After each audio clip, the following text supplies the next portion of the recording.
With God grace मेरे पास एक बहुत ही प्यारा परिवार है। पर अचानक कुछ हुआ और मेरे घर की खुशियां जैसे खत्म ही हो गई।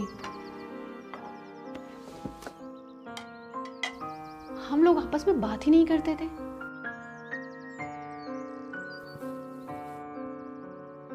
लाइफ पूरी डिप्रेस्ड सी लगने लगी थी।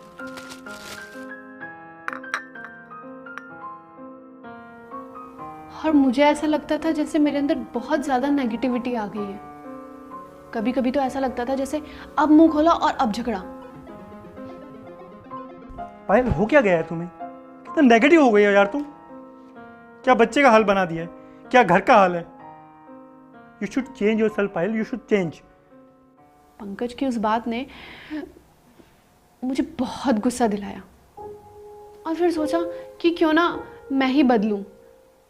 मंदिर में पूजा करते वक्त मेरी नज़र भगवत गीता पर पड़ी।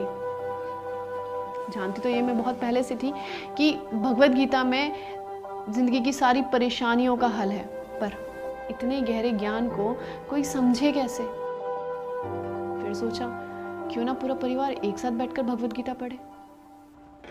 पायल, तुम्हारा आइडिया तो ठीक है, लेकिन तुम्हें लगता है कि आजकल के टाइम में गीता का ज्ञान रिलेवेंट है? और मैं तो वैसे ही ऑफिस के कामों में इतना बिजी रहता हूँ, मैं कहाँ गीता पढ़ पाऊंगा।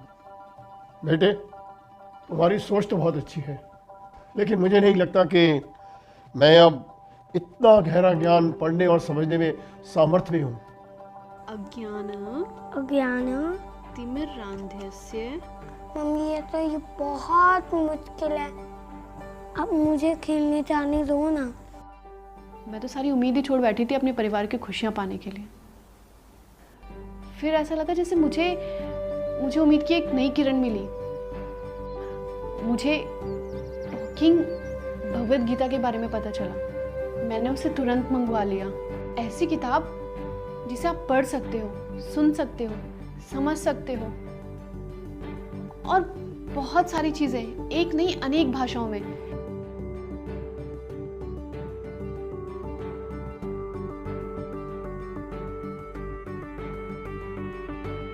मुझे लगा इस किताब से मेरे घर की खुशियां वापस लौट आएंगी।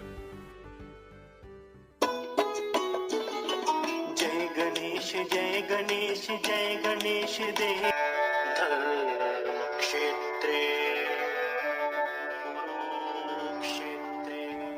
इंग्लिश, हिंदी, संस्कृत और पापा की फेवरेट लैंग्वेज गुजराती।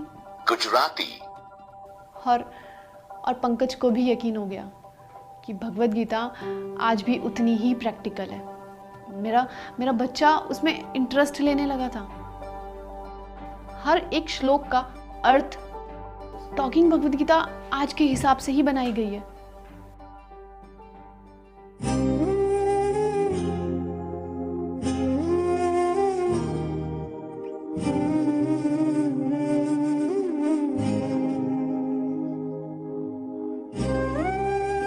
घर का तो जैसे माहौल ही बदल गया। टॉकिंग भगवत गीता मेरी जिंदगी में किसी चमत्कार से कम नहीं है। आज मेरे परिवार की सारी खुशियां सिर्फ इसी भगवत गीता की वजह से।